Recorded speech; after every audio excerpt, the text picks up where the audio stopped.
Bonjour à tous. Bienvenue dans ce nouveau webinaire RH organisé par Auvergne-Rhône-Alpes Entreprises. Nous sommes très heureux de vous retrouver pour ce webinaire autour de la résilience. Résilience en entreprise, on en entend beaucoup parler. Donc aujourd'hui, l'idée, c'est de remettre un peu du sens, des définitions et particulièrement dans le contexte de l'entreprise. Donc nous sommes ensemble pour 1h30 autour de cette thématique. Je suis Farida Tali, je suis chargée d'affaires dans le Rhône chez Auvergne-Rhône-Alpes Entreprises. Je suis accompagnée d'Aurélie Lajarige. Bonjour Aurélie. Bonjour à tous. Aurélie est chargée d'affaires RH dans le Cantal et elle sera votre porte-parole aujourd'hui. Donc, on vous a mis l'ordre du jour. L'idée, c'est toujours d'être au niveau de ces webinaires à la croisée entre des thématiques qui concernent l'entreprise, l'organisation et une thématique qui touche aussi au développement personnel en tant que salarié, en tant que dirigeant, en tant que manager. Donc, voilà. Aujourd'hui, donc, nous sommes accompagnés de Maude Vanaret et Boris Numa-Demstoy. Bonjour à vous deux. Bonjour. Bonjour. Donc, Maude Vanaret est coach en développement professionnel, formatrice et en conseil en management. Sa raison d'être, c'est d'accompagner le développement humain dans les entreprises, et aussi bien au niveau des particuliers qu'au niveau de l'entreprise, en s'appuyant sur les potentiels individuels et collectifs. Boris Numa est consultant et formateur en management. Il est aussi coach professionnel et docteur en sciences sociales.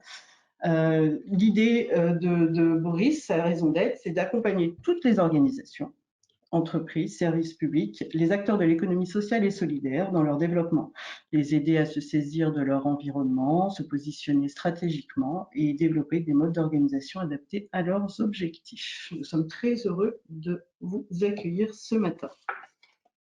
Merci. Alors, juste quelques règles de fonctionnement. Vos micros sont coupés, mais vous avez donc la partie chat pour interagir et c'est donc Aurélie qui sera votre porte-parole. Le webinaire est enregistré et vous aurez accès à la présentation PowerPoint qu'on diffuse ce matin. Deux mots sur Auvergne-Rhône-Alpes Entreprises. Donc, c'est l'agence de développement économique du Conseil régional. Nous aidons les entreprises industrielles et de services à l'industrie dans leurs projets d'implantation, d'innovation, de développement économique, d'internationalisation et puis d'emploi-formation. C'est ce qui nous réunit aujourd'hui autour de ce webinaire RH. Avant de démarrer, on avait envie de savoir comment vous alliez. C'est un petit peu notre rituel de démarrage pour ceux qui ont l'habitude de nous suivre. Donc voilà, un peu nous mettre par un mot-clé dans le chat vos ressentis, votre état d'esprit dans cette période un peu de reprise, de transition. Voilà, n'hésitez pas à nous faire part de votre état d'esprit en ce matin du 3 juin avec ce beau soleil. Aurélie, tu nous diras. Je vous dis dès que je vois. Serein. C'est le premier mot. Stimuler.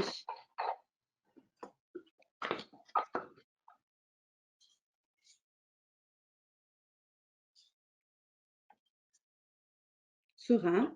Détendu. C'est bien. Moi aussi. Tant mieux.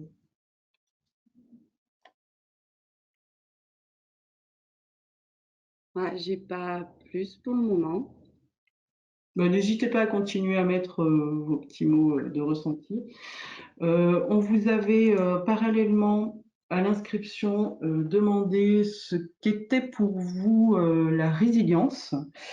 Alors, il y a pas mal de personnes qui ont répondu au niveau de la capacité à s'adapter, la capacité à rebondir dans une situation complexe, résister aux épreuves de la vie, la capacité à rebondir après un traumatisme, la faculté de s'adapter en mode agile. Donc, ça revient beaucoup, cette capacité de s'adapter, à évoluer, Et ce qui revient, c'est de transformer un peu des épreuves en éléments positifs et en tirer des choses pour justement progresser. La capacité de changement, la résistance aux impacts psychologiques dans un contexte particulier, faire de nos expériences malheureuses une force,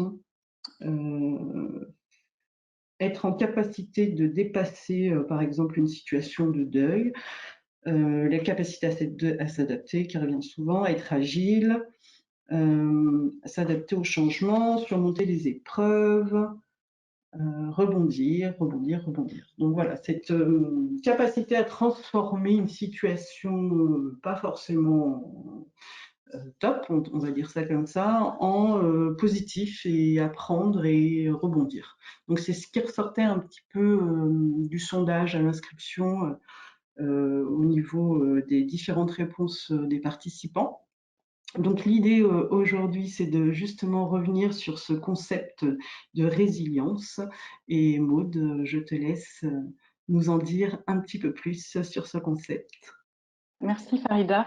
Bonjour à tous. Donc oui, en introduction, en fait, je vous ai choisi cette citation de Benjamin Schoerdorf, qui est psychologue et chercheur en psychologie clinique et neurosciences cognitives et qui est aussi auteur et spécialisé en thérapie d'acceptation et d'engagement.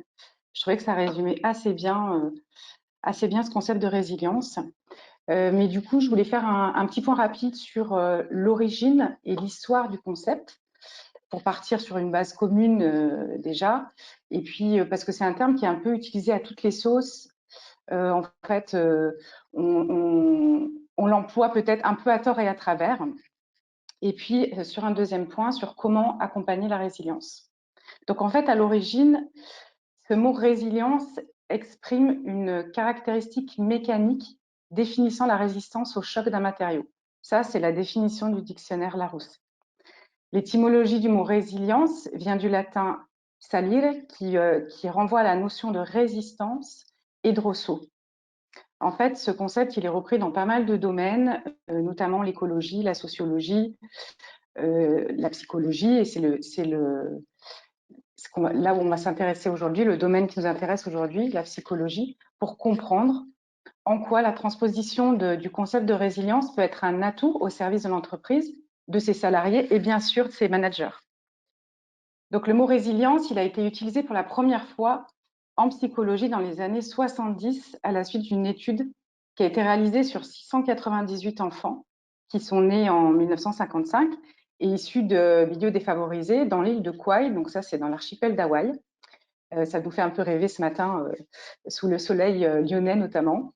Donc cette étude a été réalisée par Amy Werner, qui est professeure de développement de la personne et psychologue pour enfants à l'Université de Californie. Et en fait, elle les a suivis pendant 30 ans. Et ces recherches, elles ont amené à la conclusion que certains enfants avaient une capacité particulière à surmonter les traumatismes de la vie en général et à parvenir à s'en sortir.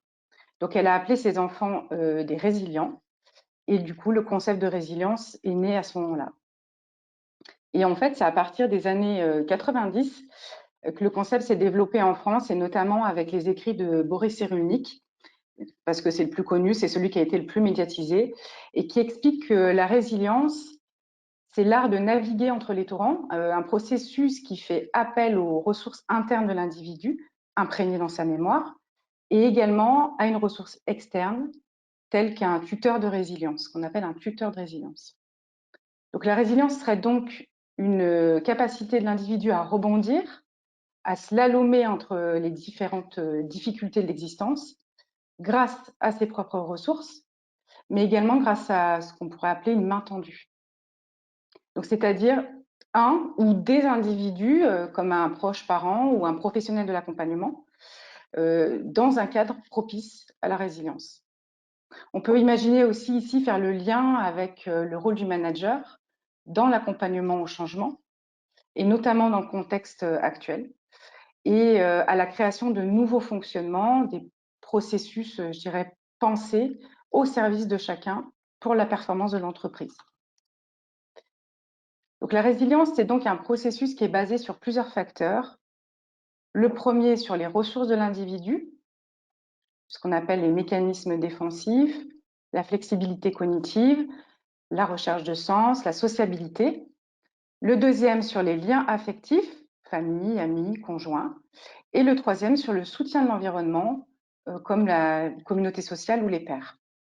Donc, un autre point essentiel qui est soulevé dans la capacité à être résilient, c'est la possibilité de verbaliser le traumatisme. Donc, c'est, j'allais dire, entre autres, par cette narration du traumatisme, de la blessure, qu'on peut réécrire la représentation qu'on en a. Car c'est bien la représentation qui pose problème et dans un impact plus faible, le traumatisme de départ. La modification de la représentation par la narration du traumatisme serait donc un premier jalon vers la résilience, narration qu'on va trouver dans l'accompagnement thérapeutique, mais aussi dans le coaching, par exemple, mais surtout dans tout acte managérial d'écoute. Donc chaque personne est en capacité d'utiliser cette ressource résiliente de manière autonome ou accompagnée, car elle est présente chez chacun et pas seulement chez certains individus. Mais elle n'est pas absolue. En fait, un individu peut être résilient sur un sujet à un moment donné de sa vie, dans un certain contexte, mais il ne sera pas à un autre moment, avec un problème différent. Donc, c'est en fait la résilience est jamais acquise. Elle peut se construire de manière variable d'un individu à l'autre. En autre exemple, j'ai choisi de vous parler de Jacques Lecomte, qui est un psychologue et professeur de l'université de Paris-Ouest Nanterre La Défense, entre autres, qui définit la résilience comme un processus non linéaire permettant à une personne ou à un groupe ayant subi un ou plusieurs traumatismes de mener une vie satisfaisante à ses propres yeux et dans le respect d'autrui. Donc, il explique qu'il n'existe pas un seul modèle de résilience, mais bien des façons d'être résilientes en fonction des individus et de leur parcours. Donc, cette définition rejoint celle de Cyrulnik avec deux notions supplémentaires, vivre une vie satisfaisante et respecter les autres.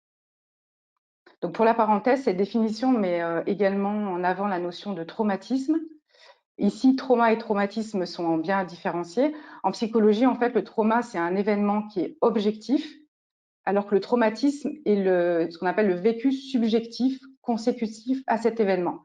C'est-à-dire qu'en gros, une personne qui va se casser une jambe, c'est le trauma, et les conséquences psychologiques comme l'anxiété, le stress, la peur, ça va composer le traumatisme. Donc c'est bien sur le traumatisme, c'est-à-dire la façon de vivre, de lire, d'interpréter le trauma, qu'un processus de résilience peut se réaliser pour un individu. Donc ça souligne aussi que le traumatisme peut être lié à des actes violents et aussi des problématiques professionnelles, familiales, sociales, etc. Donc la résilience, elle est aussi abordée dans le courant de la psychologie positive, pour ceux qui connaissent, notamment par Rebecca Shankland, qui est un peu le fer de lance de ce courant, et qui, voilà, en fait, qui dit que bien qu'on ait toujours travaillé en fait sur l'étude des comportements dits anormaux entre guillemets, en fait, la psychologie positive va venir travailler sur la mobilisation des ressources d'un individu face à une problématique connue et reconnue. Ça rejoint un peu le concept anglo-saxon d'empowerment, avec ce concept-là a l'objectif d'augmenter la capacité d'action d'un individu grâce à l'identification et l'utilisation de ses propres ressources. Du coup, pardon, Maud, hein, mais je te pose une question, comment on peut l'accompagner, la résilience? Eh bien, alors en fait, la résilience, elle est construite sur trois éléments majeurs, ce qu'on appelle le lien, le sens et la loi symbolique. Donc, le lien, c'est-à-dire la relation avec les autres, le sens, l'orientation et la signification que l'individu donne à son histoire, et la loi symbolique, c'est les règles, en fait, tout simplement. Donc, ce triangle-là, il représente les trois piliers qui permettent la résilience. Du coup, accompagner quelqu'un à la résilience passerait donc par donner de l'amour ou de la bienveillance dans le contexte professionnel et des règles, mais également par la capacité du tuteur de résilience à s'intéresser en priorité au côté positif de la personne en souffrance. Il pour en quelque sorte, je dirais, repérer ses facettes lumineuses pour l'aider à développer son potentiel. Ce que je trouve intéressant dans ce contexte, c'est qu'on peut tout à fait transposer le concept de la résilience dans le domaine de la psychologie au domaine professionnel. Donc, le rôle des tuteurs de résilience, et notamment pour les accompagnants professionnels, doit être, j'allais dire, doit être porté par son humanité, en fait. Autrement dit, l'accompagnant doit être capable, pour emmener l'individu vers cette résilience, de mixer et ses aspects, les aspects professionnels et personnels de sa personne, notamment pour libérer la parole et se mettre lui-même en position empathique et bienveillante. Ce qui rejoindra aussi le développement de l'intelligence émotionnelle dont je vous parlerai tout à l'heure. Donc sans ça, ce qui paraît complètement logique, en fait, l'individu accompagné ne pourra pas construire sa résilience. Car c'est bien par ce lien d'humanité qui lie les deux protagonistes qu'ils pourront avancer ensemble. Donc si nous mettons ça en lien avec le métier de manager, et je le mets aussi aujourd'hui en lien avec mon métier de coach, vous serez forcément amené à changer de posture. En effet, en coaching, en fait, on parle de faire des allers-retours entre posture dite haute et basse. Donc la posture haute qui correspond entre guillemets à une posture de sachant, qui explique et montre, et la posture basse qui correspond à une posture d'écoute, sans jugement ni interprétation intempestive. Donc ce que nous pourrions par conséquent comparer à une posture donnant des règles pour la posture haute, et une posture de bienveillance, humble et d'égal à égal pour la posture basse. Donc on parle en fait d'alliance entre coach et coaché qui peut exister réellement que si la relation elle est basée sur une confiance mutuelle bien sûr et l'altérité. Donc cette posture elle pourrait permettre de réunir les conditions nécessaires à la résilience. Mais du coup, vous allez me dire, et le manager dans l'histoire, le manager concrètement, il pourrait être formé, accompagné pour développer ses capacités d'écoute, d'empathie, des qualités qui font partie de l'intelligence émotionnelle et aussi de support pour apprendre à naviguer entre les deux postures, haute et basse, et puis peut-être grâce à ça vivre des relations un peu plus saines et ainsi amener ses collaborateurs à être plus confiants et donc probablement plus efficients.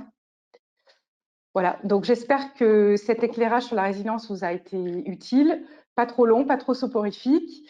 Je vais laisser maintenant la parole à Boris pour qu'on aborde des choses de manière plus pragmatique sur des outils de la conduite du changement. Merci Maud. Tu nous as parlé de la posture managériale avec la question « et le manager, sa place dans tout ça ?» et c'est effectivement une question qui est centrale. La résilience, elle est souvent liée dans le monde du travail à la notion de conduite du changement. C'est une idée qui peut souvent paraître insurmontable, voire décourageante, tellement les changements nécessaires sont nombreux, profonds, difficiles à accepter, et parfois ils nous apparaissent tous arriver en même temps. Donc pour gagner en pragmatisme, je vous propose maintenant de se pencher sur la question du premier changement, celui qui va impulser les autres et qui va créer un cercle vertueux.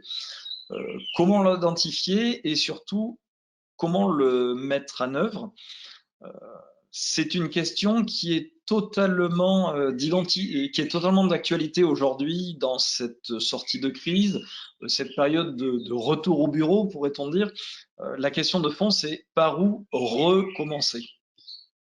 Donc, je vous propose de commencer par un rapide exemple, qui est celui d'une entreprise américaine qui s'appelle Alcoa, une entreprise sidérurgique. Au début des années 2000, c'est une fonderie d'aluminium qui est en grande difficulté, qui marque le pas en termes d'innovation, une productivité en chute, des investisseurs qui commencent à fuir. En résumé, une entreprise avec de multiples traumatismes et un besoin de développer une résilience extrêmement élevée. Un nouveau PDG arrive, Paul O'Neill, devant les actionnaires. Il est nommé. Et pour sa première prise de parole, il ne parle que d'un seul et unique sujet. la sécurité du travail, l'objectif du zéro accident. Il ne parle absolument pas de plan stratégique, il parle encore moins de rentabilité ou de résultats pour les actionnaires. Ça a déstabilisé les actionnaires au point que l'action a baissé pendant quelques mois, mais la hausse a été spectaculaire après. Et ce qui est plus important, c'est que les équipes se sont remobilisées avec une réorganisation extrêmement profonde de l'entreprise. Et comment on pourrait expliquer et comment on pourrait comprendre cette démarche et cette réussite? Alors, de son propre aveu, Paul O'Neill, qui était visiblement pas du tout formé au coaching ou à la psychologie, à l'interview, il dira: je savais que je devais changer les choses, mais on ne peut pas simplement ordonner aux acteurs de changer. Le cerveau n'est pas fait comme ça. J'aime beaucoup la phrase, le cerveau n'est pas fait comme ça. Voilà, ça a le mérite d'être clair et surtout de reconnaître, même si c'est de façon lapidaire, les besoins des équipes. Au contraire, Paul O'Neill était persuadé que le changement, il arrive par l'intégration d'habitudes avec le temps, qui deviennent ce qu'on pourrait appeler une seconde nature et qui se diffusent dans l'ensemble de l'entreprise. Et il était également convaincu qu'une seule habitude suffit à déclencher un cercle vertueux et à amorcer la résilience. Et ce qui est intéressant, je fais le lien avec l'introduction, ton introduction, Maud. On pourrait dire que c'est une habitude qui reprenne le triangle de la résilience. Une habitude qui crée du lien, qui crée du sens, et une habitude qui soit basée sur une loi que le PDG établit, et une habitude qui allie à la fois les positions hautes et basses. Donc effectivement, O'Neill a cherché, avant sa prise de poste, une habitude à changer qui comprenne plusieurs caractéristiques. Les caractéristiques pour O'Neill, c'est la question d'un premier changement pour impulser la résilience qui doit faire sens pour tout le monde, que ce soit les salariés, les clients, les partenaires, les investisseurs, quelque chose qui ne soit pas réfutable, quelque chose qui prenne en compte des intérêts individuels, un changement qui garantisse le fait que le travail soit fait de manière la plus qualitative possible par tout le monde, et enfin, qui soit tourné vers des gains à long terme et qui sortent d'une spirale que l'on trouve parfois de court-termisme. Donc, la sécurité au travail, pour O'Neill, ben, c'était cette espèce de Graal, c'était cette martingale. Ça a nécessité des investissements, ça a créé une perte temporaire de productivité due à la formation, due à l'évolution, mais c'est un changement qui a permis une rapide hausse de rentabilité du fait de la hausse de rendement et de l'engagement de tous les acteurs. Donc le changement par la sécurité, c'était ce que les sociologues appellent un point de passage obligé pour rassembler toutes les parties prenantes autour du progrès de l'entreprise. Alors là, Boris, on est sur un exemple particulier d'un PDG plutôt visionnaire. Comment est-ce qu'on peut rationaliser cette démarche en fait? Alors, O'Neill, il n'était pas tant visionnaire que ça et pas soucieux du bien-être des équipes. Pour la petite histoire, O'Neill, c'est un ancien haut fonctionnaire américain. Il n'avait pas du tout le il n'avait pas du tout le profil du PDG classique. Voilà, il y avait plutôt cette rigueur, pourrait-on dire, bureaucratique. Il n'a pas proposé une solution innovante. Au contraire, il n'a fait qu'un travail de fourmi, d'observer, de se concentrer sur les besoins des équipes pour les renforcer. Il n'a pas proposé une technologie de rupture. On pourrait dire qu'O'Neill, c'est exactement les méthodes inverses de celles de l'entrepreneur comme Elon Musk. On n'est pas dans l'innovation, on est dans la recherche de solidité. Et oui, il y a des méthodes pour définir cette mobilisation. Ce qui frappe, et l'exemple d'O'Neill, pourquoi je vous en parle aujourd'hui, c'est pour la question de la méthode de travail. Et je vais dévoiler ça en parlant d'un courant en sociologie de l'organisation qu'on appelle la sociologie de la traduction. Et on peut le rapprocher de la question de la narration du traumatisme et de l'écoute du manager que tu décrivais, Maud. Pour les sociologues, la traduction, c'est le fait que le décideur n'est pas simplement celui qui décide, mais celui qui assure la synthèse de l'ensemble de points de vue des acteurs. On parle de traduire une somme de paroles individuelles en un point de vue collectif. Et effectivement, le PDG était la personne, dans ce cas-là, la plus légitime pour faire ça.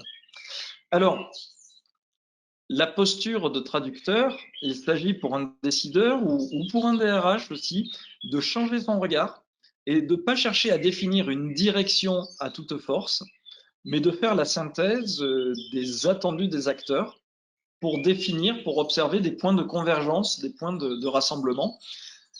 C'est pas renoncer à son objectif principal, mais identifier ce qui pourra être fédérateur et les problématiques qui pourront créer de la collaboration.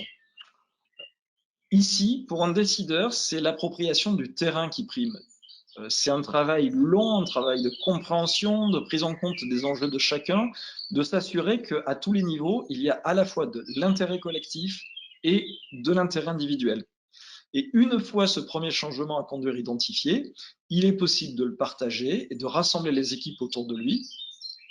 Et ce premier changement va devenir un référentiel et un argument d'autorité qui va aussi faciliter les arbitrages et les prises de décision. Accessoirement, la sécurité au travail, c'est à la fois intéressant parce que c'est à la fois très classique, c'est à la fois quelque chose qu'on s'imagine tous faire à être, voilà, tous être en conscience, en appropriation du sujet quand on est dans une posture de manager, mais effectivement, lui en a fait un levier d'innovation et de performance. Donc, l'idéal pour la méthode, dans une entreprise qui dépasse les 10 personnes, on va dire, c'est de pouvoir s'entourer d'un premier cercle d'acteurs du changement qui deviendront des ambassadeurs du changement et qu'ils partageront chacun en élargissant leur cercle. Voilà, je vais vous parler maintenant des étapes du travail et de la méthodologie. Le premier travail, c'est analyser le contexte, identifier les enjeux. La deuxième étape, c'est bien sûr identification des intérêts partagés. Ces deux étapes, hein, il n'y a pas de mystère. Il faut écouter, il faut prendre des notes. Il faut peut-être essayer de faire valider des reformulations par les personnes qu'on a en face de soi pour s'assurer que ce soit bien la même idée qui soit exposée par plusieurs personnes.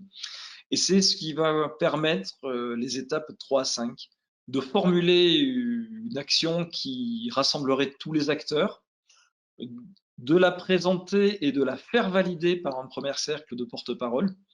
Ce qui est important, c'est l'engagement de chacun, faire valider son idée, faire valider que tout le monde se reconnaisse dans la proposition. Et enfin, c'est sur cette base que on pourra engager des porte-paroles et petit à petit diffuser le changement. Ça semble être un travail énorme, ce que tu nous proposes, Boris, non?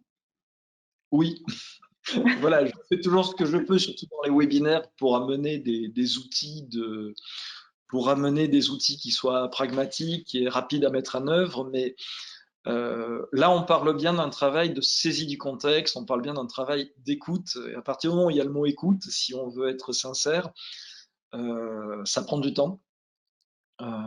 Et en fait, si on peut simplifier les choses, le travail préparatoire d'O'Neill, ça a été de rédiger une question qu'il a en permanence sous les yeux et qui guide.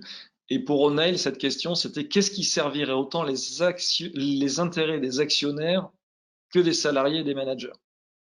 Donc, ce qui peut simplifier les choses, c'est peut-être de s'inspirer de cette question.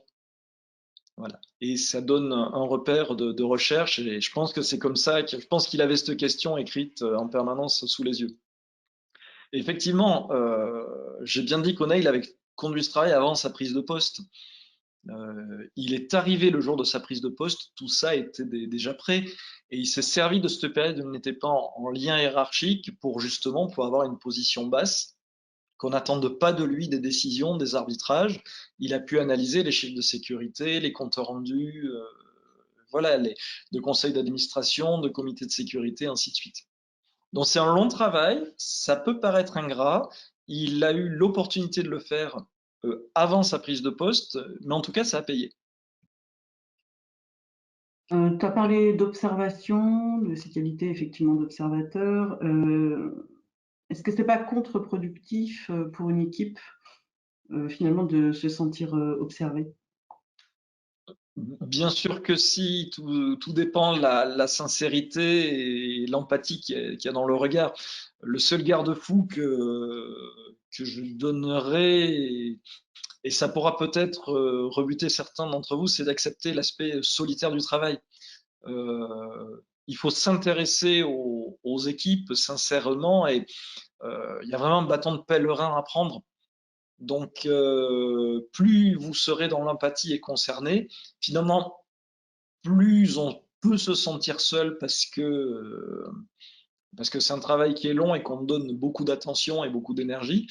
Mais c'est ce qui va garantir le fait que l'équipe ne se sente pas observée, ni du point de vue d'un anthropologue qui regarderait le terrain de manière un peu trop froide, ni de la part d'une hiérarchie qui juge. Donc voilà, O'Neill, il pouvait pas dire je vous ai observé de loin, voilà, j'ai trouvé ce qui vous rassemble, je vais vous le livrer, quoi. C'est pas possible, ce serait la meilleure façon de faire échouer. Il n'y a pas de règle pour s'assurer de cette maîtrise ou de compréhension de l'environnement. Il faut lire, il faut écouter, être présent, et l'informel peut donner du résultat. Aller sur le terrain avec les équipes, prendre du temps même dans les lieux de pause, ça peut être beaucoup mieux que d'organiser des réunions. Tout ce que je vous dirais, c'est qu'il ne suffit pas d'être sur le terrain, il faut être avec le terrain. Voilà. Ce que j'aimerais maintenant, c'est vous proposer un petit exercice de mise en pratique ensemble, en vous présentant un exemple plus ou moins fictif d'une entreprise qui n'existe pas. Et après, dans le chat, je vous proposerai de formuler quel serait le premier changement que vous auriez envie de proposer à cette entreprise qui est dans une situation de perte de sens et de blocage.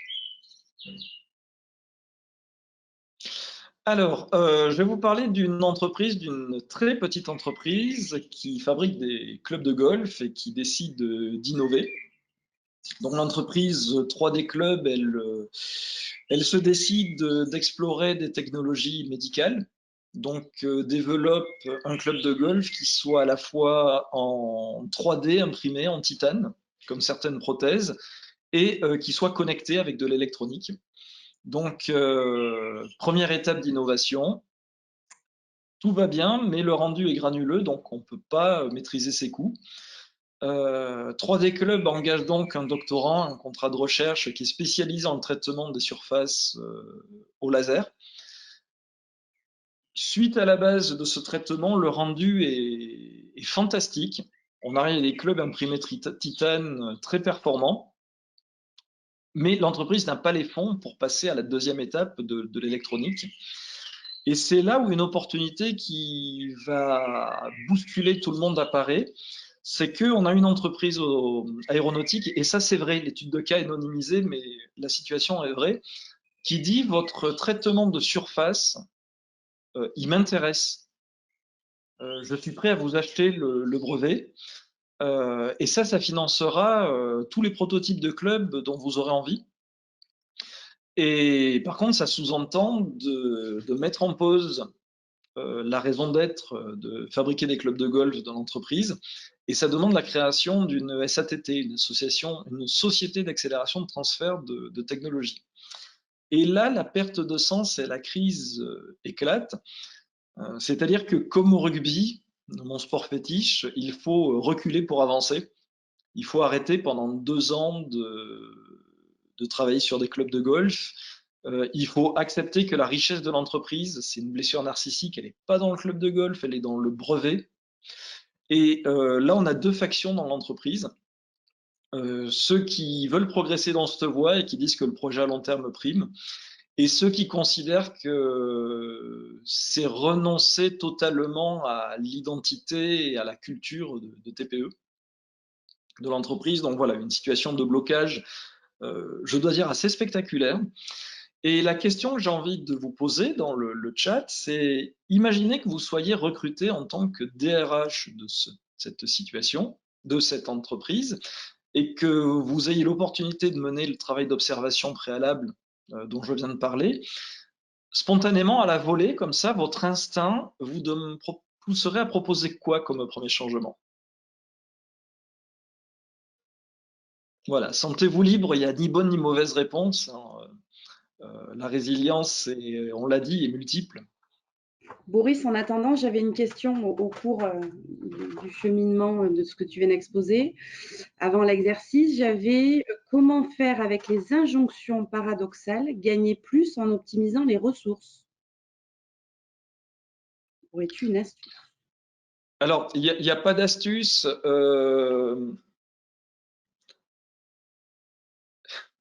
Je vais dire quelque chose de très difficile, et il n'y a pas d'astuce, il n'y a pas de magique.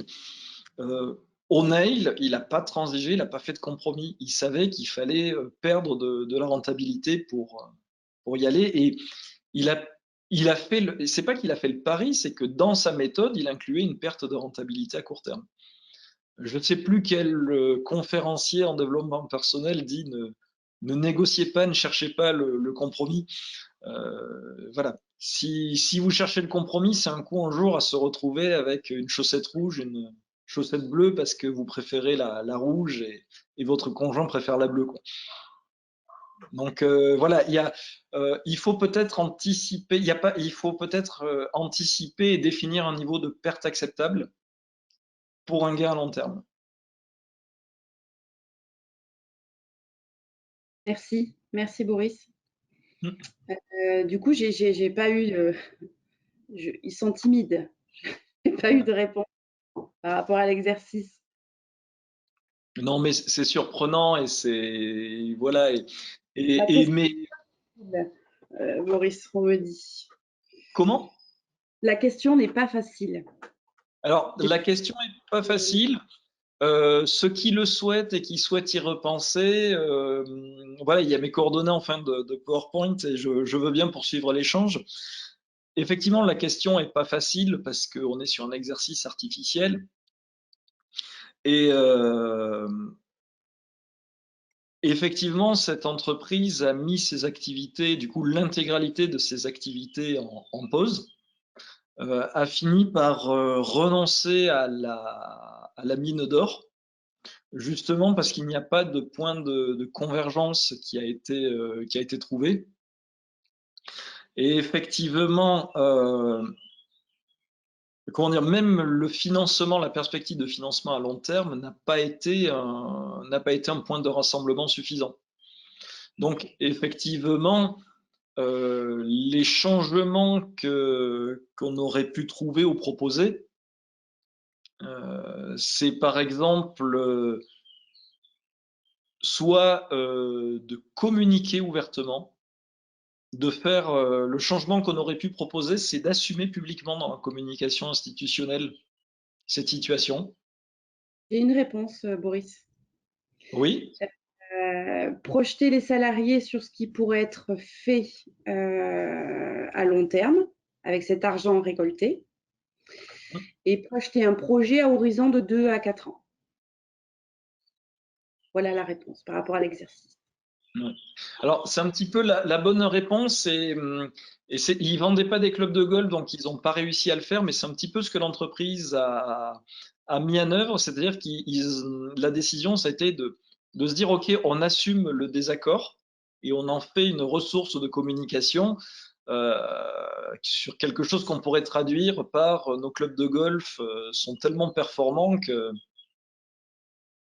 qu'on va construire des avions avec, quoi. On va construire des avions sur le même modèle. Et effectivement, c'était une idée intéressante. L'idée, c'était de rendre finalement le désaccord public. Et le problème, c'est que c'était dans un milieu de niche qui était loin de la haute technologie, cette entreprise. On était plutôt dans le domaine plus proche des valeurs de l'artisanat. Et c'est un message qui n'est pas passé. Effectivement, vendre des clubs de golf, ça aurait pu toucher des investisseurs, des industriels. mais là, on était sur un registre trop près. Mais effectivement, c'est une excellente piste de travail. Est-ce qu'il y a d'autres réponses, Aurélie? Non, pas plus. D'accord. Bon, bah alors, s'il y en a qui viennent, avec que grand plaisir. En tout cas, merci pour cet échange. Il y a eu beaucoup d'émotions dans cette situation. On parle bien de crise interne. Un sujet très intéressant et très, très central, l'émotion. Et Maud, je vais te passer la parole pour nous faire découvrir le concept d'intelligence émotionnelle. Oui, merci Boris. Alors oui, l'intelligence émotionnelle, ça me paraissait important d'aborder ce sujet aujourd'hui dans la résilience qui est notre thématique. En fait, ça me paraissait même essentiel. Depuis, j'allais dire depuis toujours presque, en fait, on met en avant le QI, le quotient intellectuel, et on a toujours pensé qu'il était le meilleur facteur pour prédire le succès d'abord scolaire et professionnel ensuite. Mais en fait, juste avant les années 2000, il y a plusieurs études qui ont montré qu'une vision uniquement intellectuelle des capacités d'un individu n'était pas suffisante pour expliquer le niveau des performances, donc aussi bien à l'école que sur le lieu de travail. Et en fait, en réalité, le QI ne pèse que 20% dans l'atteinte du succès. Les 80% restants dépendent d'autres facteurs, comme l'éducation, bien sûr, le contexte social, notre caractère, mais aussi l'intelligence émotionnelle qui, en fait, joue un rôle de premier plan. Les capacités intellectuelles qui permettent de maîtriser, enfin, elles permettent de maîtriser les enjeux cognitifs qui sont requis pour une activité X ou Y, mais d'autres habiletés sont nécessaires pour mener à bien un projet, spécialement quand il est nécessaire pour atteindre le résultat attendu de coopérer avec d'autres personnes, ce qui est souvent le cas. Donc en fait, dans son livre L'intelligence émotionnelle, Daniel Goleman démontre à travers une longue série d'études psychologiques l'importance de savoir analyser et contrôler ses sentiments et ses émotions, et puis aussi ceux des autres pour vivre une vie réussie. En tout cas, c'est comme ça qu'il le présente. Donc, si les habiletés cognitives peuvent avoir une forte base génétique, les compétences émotives s'apprennent avec l'expérience. Tout le monde a le potentiel de maîtriser ses émotions. Le problème est que cet apprentissage, surtout lors de l'enfance, quand il est le plus puissant, il est très souvent laissé au hasard. Et en fait, le rôle principal d'une émotion, d'un point de vue biologique, c'est de favoriser la réalisation d'une action. Chaque émotion impulse une certaine action de manière instinctive chez les animaux et les enfants. Et en fait, l'être humain adulte est la seule exception dans la nature qui est capable de séparer une émotion donnée de la réaction qui lui est associée. Donc, par exemple, avec la colère, plus de sang va dans les mains, ce qui permet de lutter avec plus de force. La fréquence cardiaque augmente et l'adrénaline génère une poussée d'énergie pour permettre une action vigoureuse en fait. Autre exemple, avec la peur, le sang quitte le visage. L'idée, c'est qu'il vient se concentrer dans les muscles des jambes, ce qui facilite la fuite. Et en même temps, le corps se fige juste un instant. Enfin, j'imagine vous visualisez tout ça. On se fige juste un instant, le temps de déterminer si se cacher pourrait pas être une meilleure réaction. Et puis, troisième exemple, avec le bonheur, l'activité accrue du cerveau augmente l'énergie disponible et inhibe toutes les pensées négatives. Le corps ressent un apaisement général, ainsi que du désir et de l'enthousiasme à réaliser la tâche en cours. Donc en fait, une meilleure compréhension du fonctionnement du cerveau a aussi permis d'expliquer le rôle central des émotions dans le comportement humain. Donc le cerveau, il peut être modélisé en trois parties qui sont apparues successivement dans le processus évolutif. Donc la plus ancienne, je pense que vous connaissez tous, le cerveau reptilien, qui régule les fonctions vitales comme la respiration, le métabolisme. En fait, ce cerveau primitif, il ne pense pas, il n'apprend pas, il exécute automatiquement les actions qui assurent notre survie. Après, on a l'amygdale. Donc là, c'est le centre qui gère les émotions. En fait, ça a émergé dans le cerveau des êtres les plus évolués seulement. Et cette partie, elle associe les émotions et les réactions physiologiques, ce qui permet de réaliser rapidement une action appropriée selon les informations sensorielles qui sont disponibles. Et puis enfin, le néocortex, la partie qui gère le raisonnement, qui s'est développée de manière très prononcée chez les êtres humains. Et la capacité du néocortex à penser long terme, en fait, on pourrait dire ça, augmente sensiblement la capacité d'un organisme à survivre face à l'adversité. On peut donc bien dire qu'on a deux cerveaux et donc deux types d'intelligence, une rationnelle et une autre émotionnelle. Et en fait, notre capacité à prendre des bonnes décisions, à choisir les bonnes actions face à une situation donnée, va dépendre de notre capacité à bien utiliser ces deux intelligences. L'intellect ne peut pas fonctionner en fait à son maximum, à son potentiel maximum, sans intelligence émotionnelle et vice-versa. Et en fait, les circuits du cerveau, ils sont ainsi faits que l'information en provenance de nos sens, donc la vue, l'ouïe, le toucher, etc., ils traversent d'abord l'amygdale avant d'arriver au néocortex. Et les signaux générés par l'amygdale sont plus rapides dans la transmission aux autres parties du cerveau. Donc en fait, c'est pour cette raison que la réaction émotive est la toute première réponse aux stimuli extérieurs, avant que le néocortex ait eu le temps d'analyser rationnellement ces informations et choisir un comportement plus réfléchi. Donc plus la réaction émotive est forte, plus les signaux émis par l'amygdale sont rapides et intenses, et plus le fonctionnement du néocortex est inhibé. Donc c'est pour cette raison que quand on est submergé par une émotion, on va réagir de manière immédiate, d'instinct, incapable de réfléchir, et on risque parfois de regretter nos actions ou nos mots, en fait. Donc ce fonctionnement du cerveau prime la réponse émotive, plus rapide par rapport à la réponse rationnelle, qui est plus nuancée mais plus lente, représente un avantage qui est certain dans un milieu hostile où la survie est constamment menacée. Sauf qu'en fait, aujourd'hui, dans le monde dans lequel on vit, et notamment dans la vie moderne occidentale, les inconvénients de ce fonctionnement instinctif dépassent malheureusement souvent les avantages. Parce qu'on a des interactions interpersonnelles qui jouent un rôle essentiel et permanent. Donc, cette capacité à reconnaître et réguler nos émotions, l'habileté à comprendre les émotions des autres et à s'adapter aussi à elles, donc en bref, l'intelligence émotionnelle, c'est devenu vraiment des compétences qui sont fondamentales.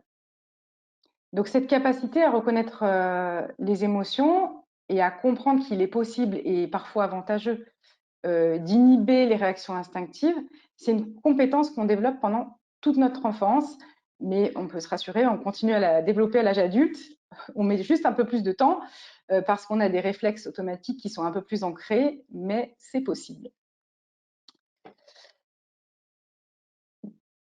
Du coup, on entend dans le contexte de l'entreprise plutôt parler de compétences émotionnelles, Maud. Oui. Qu'est-ce que ça recouvre comme notion? Alors en fait, on peut identifier 5 compétences émotionnelles. Donc la première, reconnaître ses émotions en fait au moment où elles se produisent. Ça, c'est la clé de l'intelligence émotionnelle. Tant qu'on est incapable de remarquer et de comprendre nos sentiments, on va rester en fait à leur merci. Et au contraire, si je suis certaine de mes émotions, on peut prendre de meilleures décisions dans notre vie de manière générale. La deuxième compétence, la gestion des émotions, qui permet de se calmer, se débarrasser de l'anxiété, éventuellement de l'irritabilité. En fait, les personnes qui réussissent, qui ressentent complètement, totalement, qui sont totalement dans cette prise au sentiment, sont très souvent dans la détresse en fait. Il y a une sorte de stress constant. Donc ceux qui excellent à l'inverse dans cette compétence, ils savent rebondir très rapidement après un échec ou face à des difficultés fortes, comme on a tous pu en vivre face à la pandémie notamment. Et du coup, on peut se dire que la gestion des émotions serait potentiellement une clé possible de résilience. En troisième compétence, la motivation, se motiver. En fait, la capacité à canaliser ses émotions, finalement, elle est essentielle pour poursuivre des objectifs qui sont ambitieux. Ça facilite l'attention, ça facilite la maîtrise de soi et la créativité. Et en fait, les personnes capables de retarder la gratification et contrôler leur impulsivité sont souvent plus productives et plus performantes. En quatrième compétence, reconnaître les émotions des autres. Donc ça, c'est donc la base des compétences relationnelles. En fait, les personnes qui sont empathiques et qui sont assez sensibles aux signaux sociaux subtils parfois sont souvent plus à même de reconnaître ces émotions. Mais c'est pareil, ça se développe et c'est un vrai atout dans des professions comme l'enseignement, le commerce et bien évidemment le management. Et la dernière compétence, maîtriser ses relations. L'art des relations s'appuie en grande partie sur l'habileté à gérer les émotions des autres finalement. Et en fait, le leadership et l'efficacité interpersonnelle sont la conséquence de cette capacité.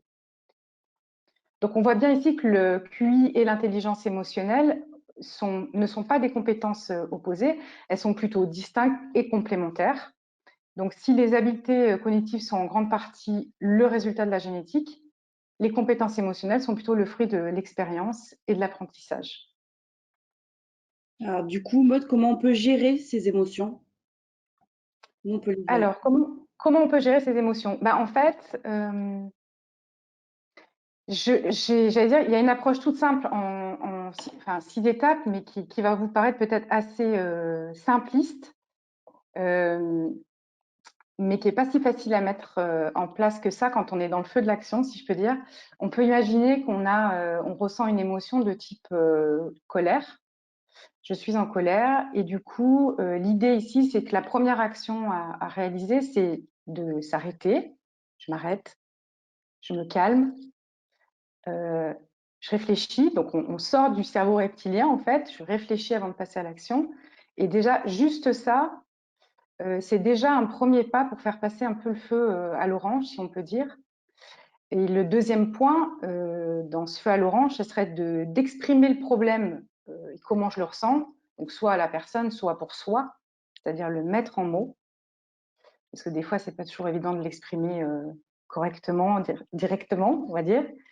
Définir ensuite une solution positive et constructive à cette situation, d'une part en réfléchissant à plusieurs solutions, et d'autre part en réfléchissant aux conséquences de ces solutions.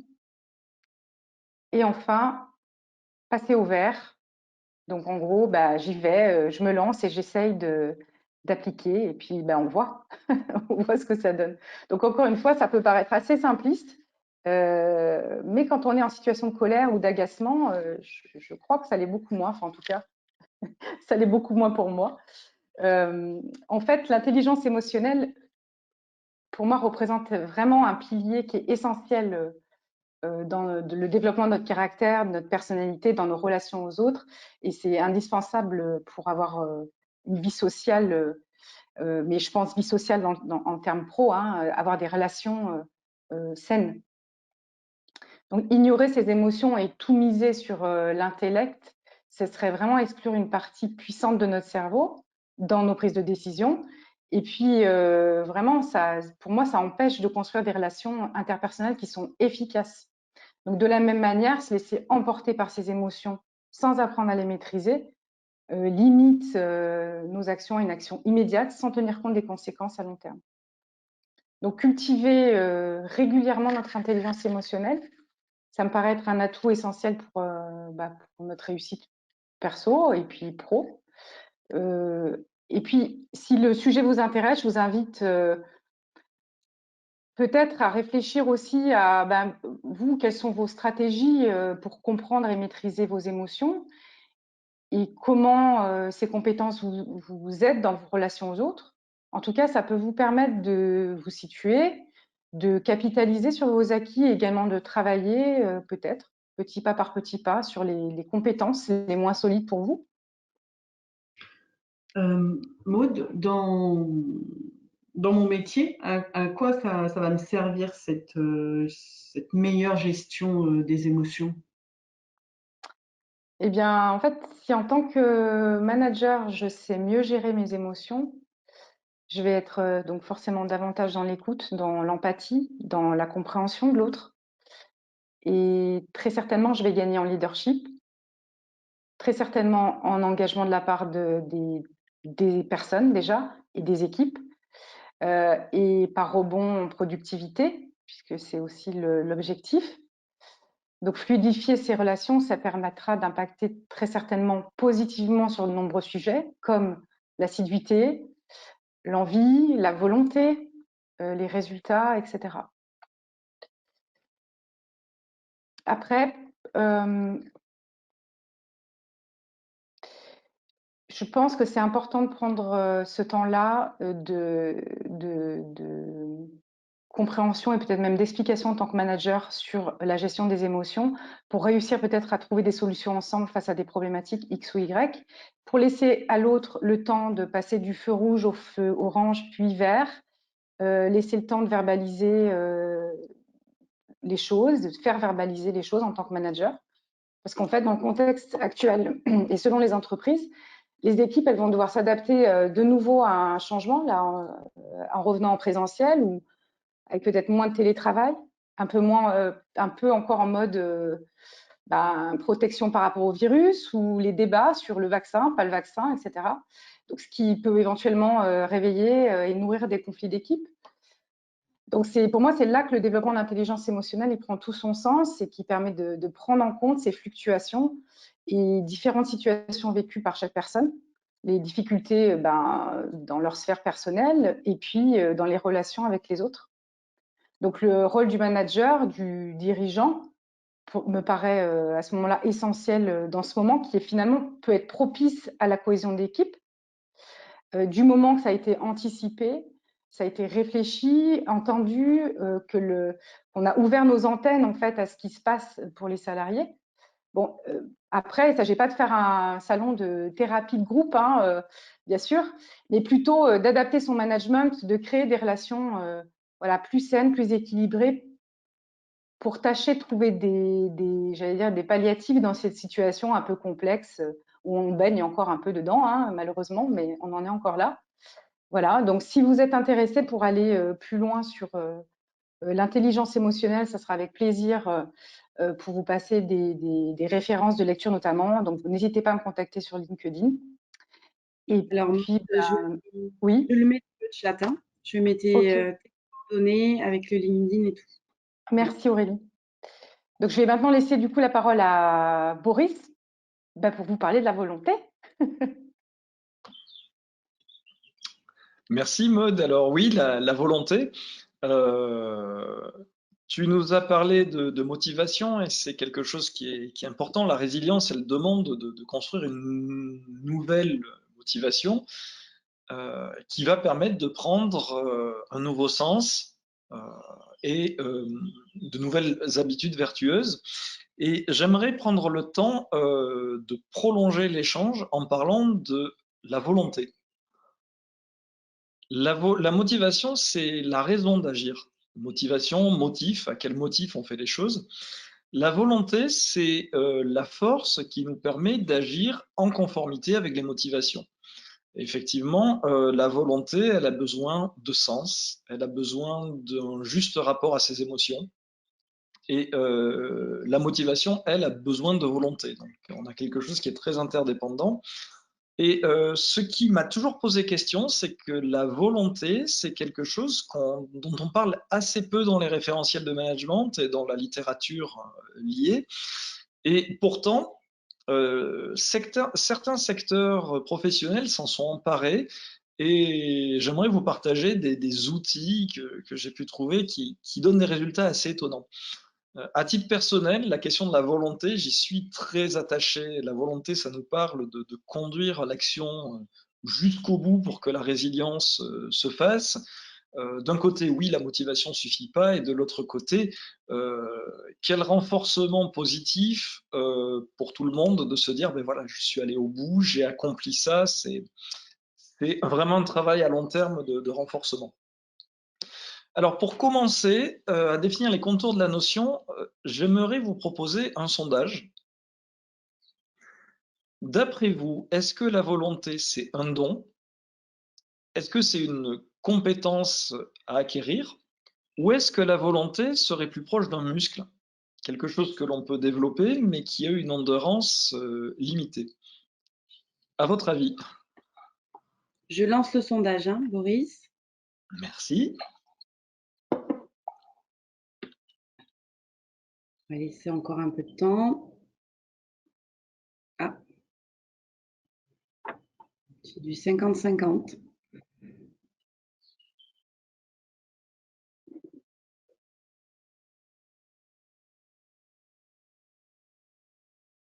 Allez, je partage les résultats. Donc, on a Merci.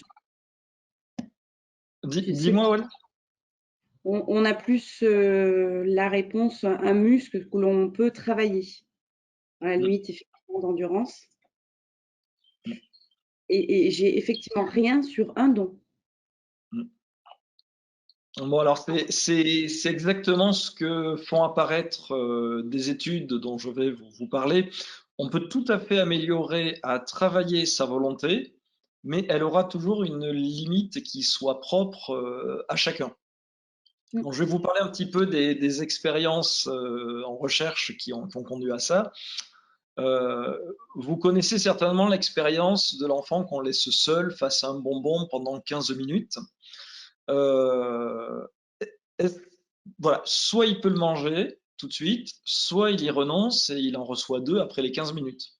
Donc, on conduit bien l'idée de gestion des émotions et de report de la gratification. Et cette étude, qui était la première, elle avait conclu un constat de disparité entre les individus. Et sa répétition avait démontré une possibilité de progrès. Voilà. Plus un enfant était soumis à cette situation, et plus il développait facilement ou il réactivait facilement des stratégies de gestion de l'attente. Et une autre étude menée chez de jeunes adultes a complété ces connaissances. Il ne s'agit plus de bonbons, il s'agit de cookies et de radis. Du coup, excuse-moi Aurélie, j'ai fait une petite erreur dans le déroulé. Est-ce qu'on peut avoir la diapo 23 maintenant? Oui, ma faute.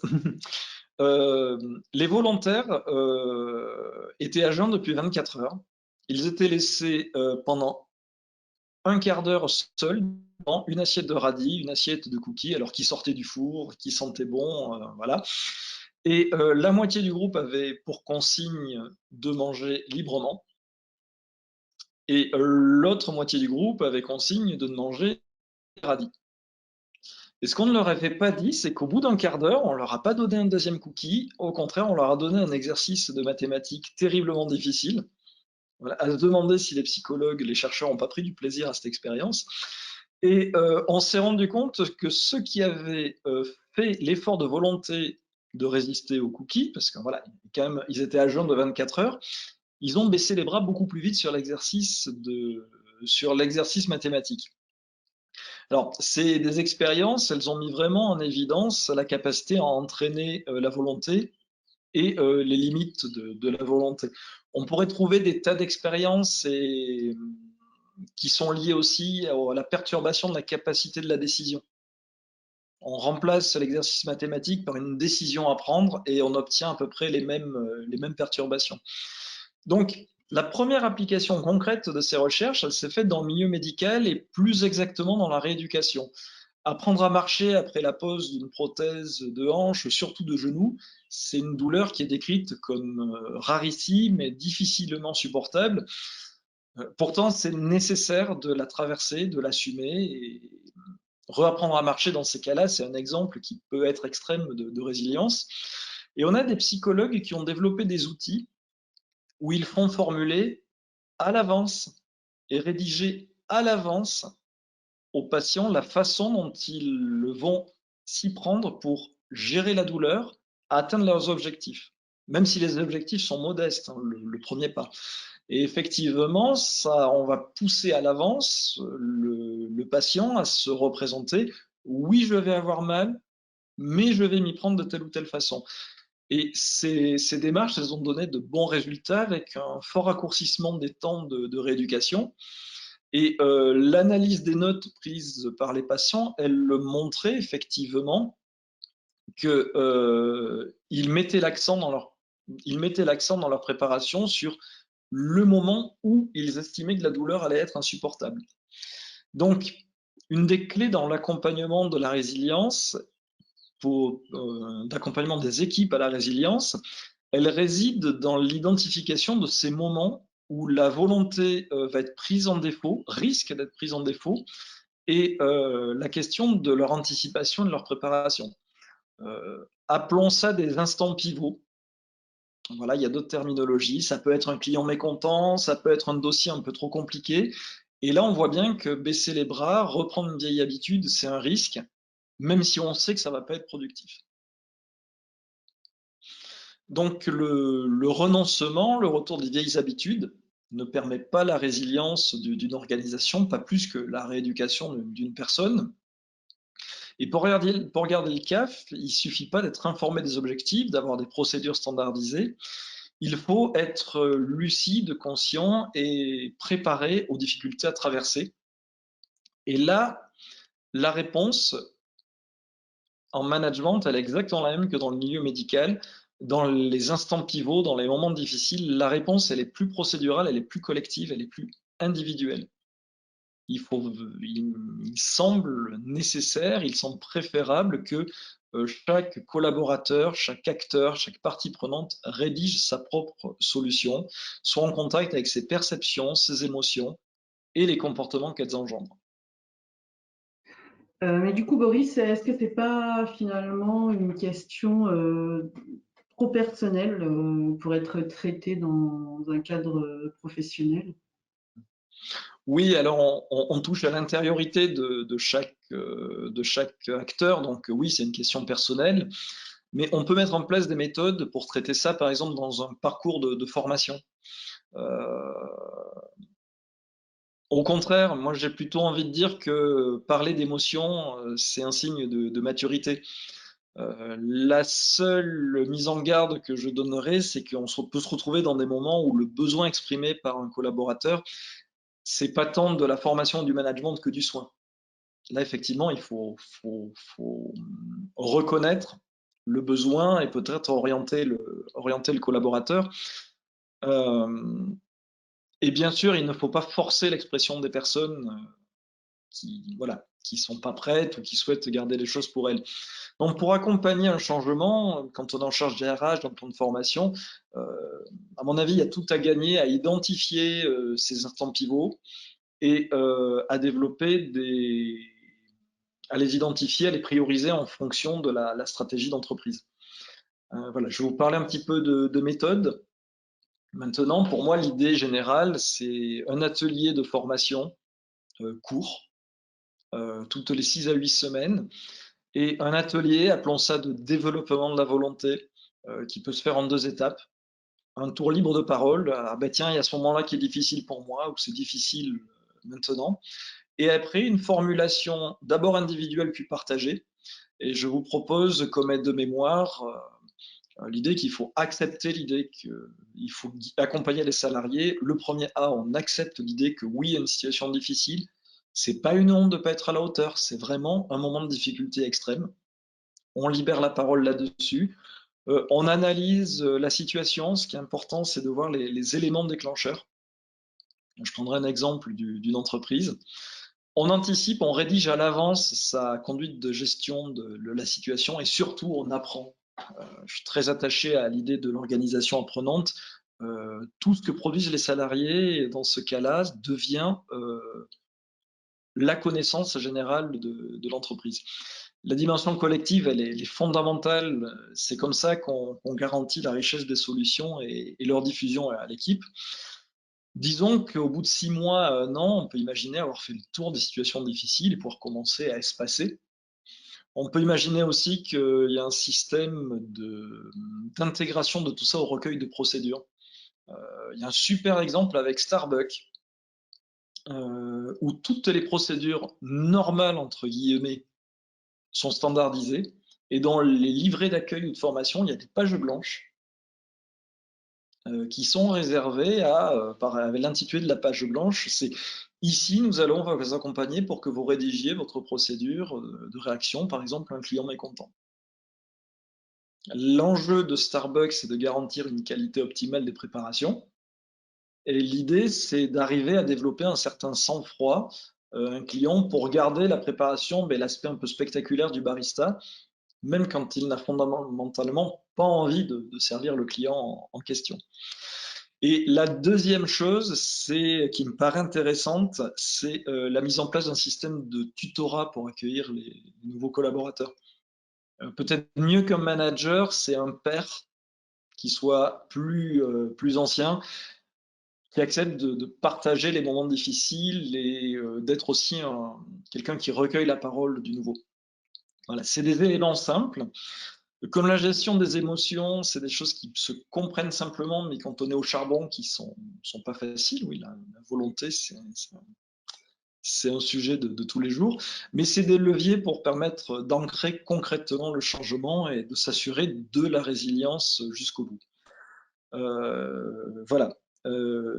J'aimerais vous faire une confidence et partager pour montrer à quel point les solutions peuvent être bêtes. Un petit exemple. Je dois vous confesser que je suis addict, j'ai une vraie addiction au sucre, mais qui a un niveau qui peut être ingérable par moment. Et en partant du boulot, en voiture, je me suis fixé comme habitude de passer mon dernier coup de fil de la journée pendant le trajet, tous les jours, pour ne pas m'arrêter à la station-service quand je suis fatigué, quand j'ai besoin de refaire le plein ou quand j'ai besoin de réconfort. Voilà, ça peut être aussi bête que choisir l'heure à laquelle on passe un coup de fil. Voilà, donc ce que je vous propose maintenant, c'est d'expérimenter l'outil. Alors de manière tout à fait anonyme, si certains d'entre vous souhaitent partager un instant pivot qu'ils ont identifié, dans lequel ils sont reconnus pendant mes propos, ça me paraîtrait peut-être intéressant d'engager, si certains d'entre vous le souhaitent, un court dialogue à ce sujet. Donc dans le chat, si vous avez des instants pivots à partager, c'est avec plaisir. Alors pour le moment, j'ai rien. On va peut-être les laisser un peu de temps.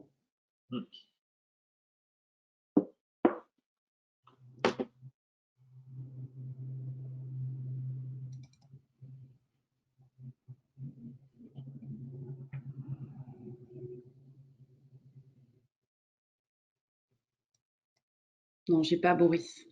D'accord. Bon, c'est pas très grave. Je vous ferai la même proposition que vous a fait Maud. N'hésitez pas à me solliciter, par exemple, via LinkedIn, si vous voulez, s'il y a des choses qui Alors, viennent, vous avez envie d'en parler. Boris, est-ce que tu peux juste reprendre, parce qu'apparemment, ça n'a pas été très bien compris la question. Est-ce que tu peux reformuler du coup? Alors, est-ce que certains d'entre vous ont un instant pivot dans la tête, un moment où la volonté dans leur monde de travail est mise à mal et qu'ils souhaiteraient partager pour avoir un exemple?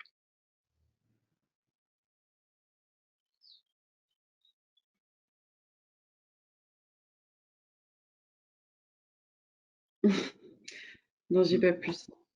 D'accord. Je, Bon, c'est pas je très mets grave, pas Boris, en parler. Comment? je mets tes coordonnées. D'accord, merci beaucoup. Voilà, bien, Maud, je te laisse la parole pour conclure ce webinaire. Merci Boris. Oui, donc pour conclure, bon, on a abordé donc les concepts et les outils sur les ressources de l'entreprise dans le changement, le développement de l'intelligence émotionnelle et le développement de la volonté ancrée sur la motivation. Donc tout ça pour vous donner un éventail de leviers vers la résilience. Et en fait, pour conclure, j'allais dire, on a tous essayé de répondre aux problématiques qu'on a rencontrées depuis plus d'1 an maintenant et qui sont pour certaines encore là, comme la gestion du télétravail, la garde des enfants, les conflits personnels et également l'utilisation des outils pour rester en lien, comme la visio avec ses misères et ses splendeurs.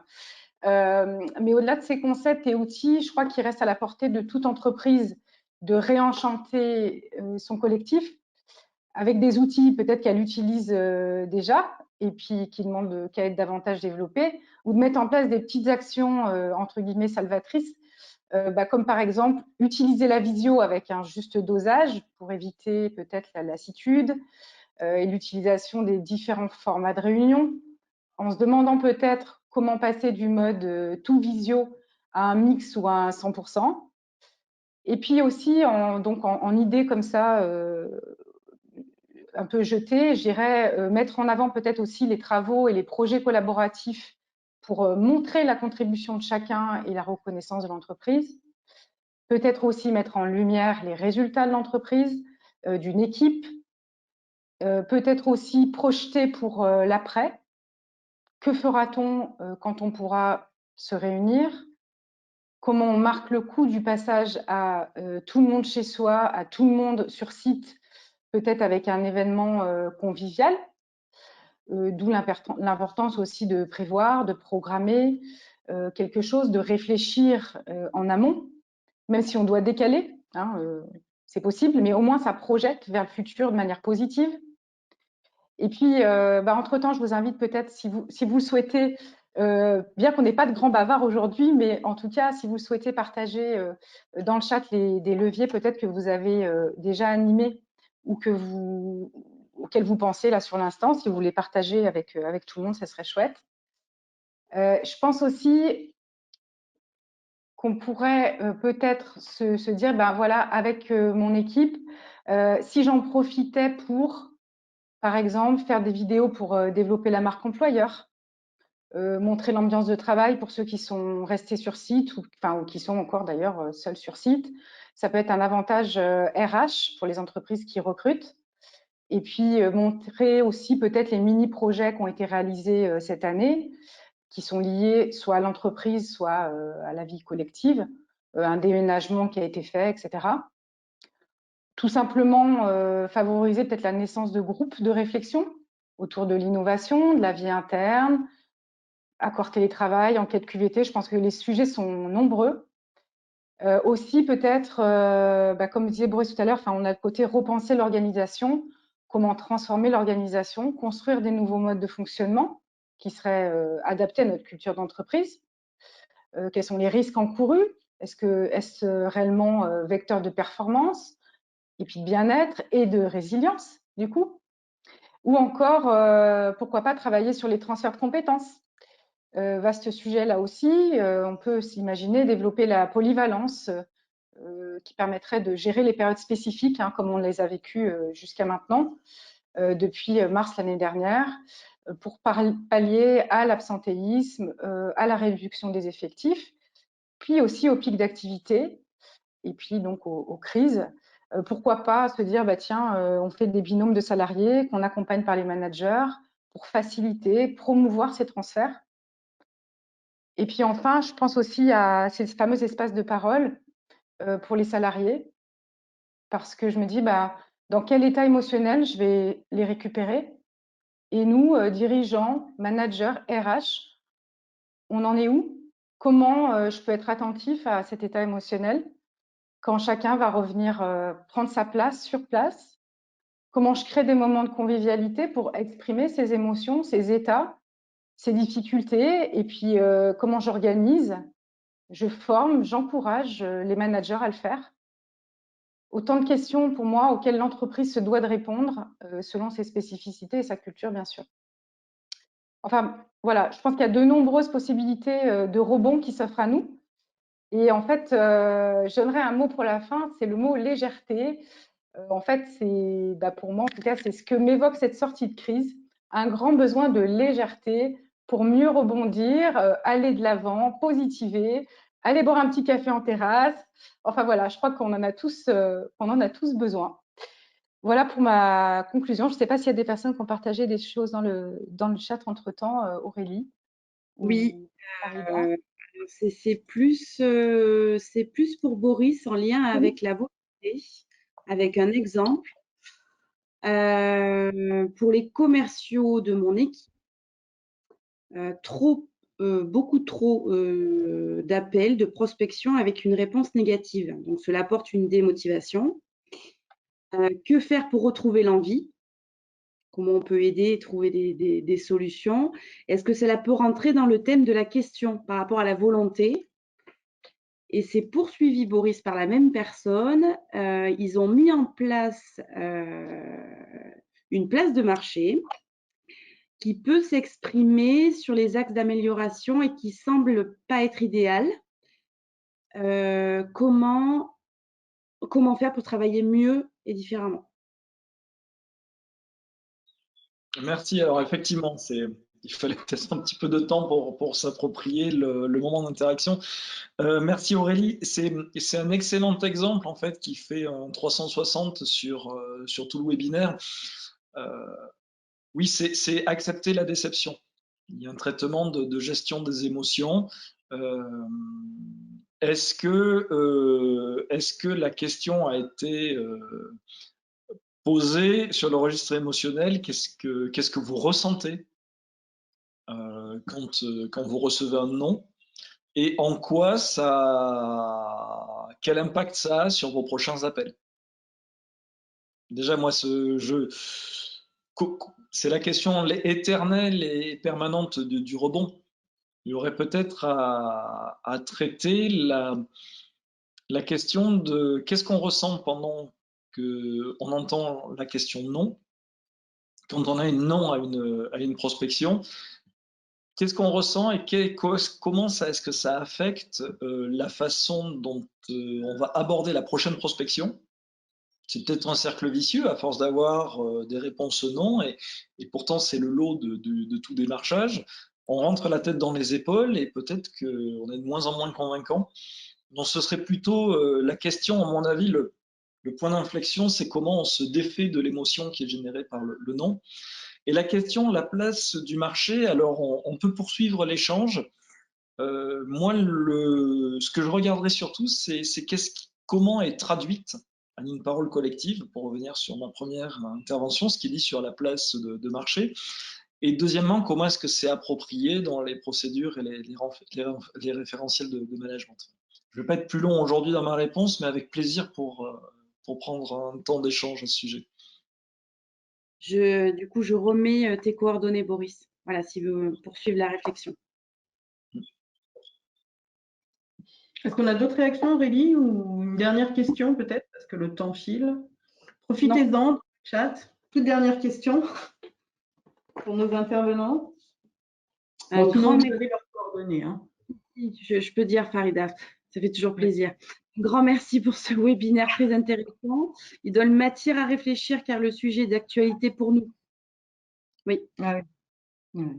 D'accord. Ok. Bon, il est l'heure de clôturer ce webinaire, de vous remercier pour votre participation tout au long de ce webinaire.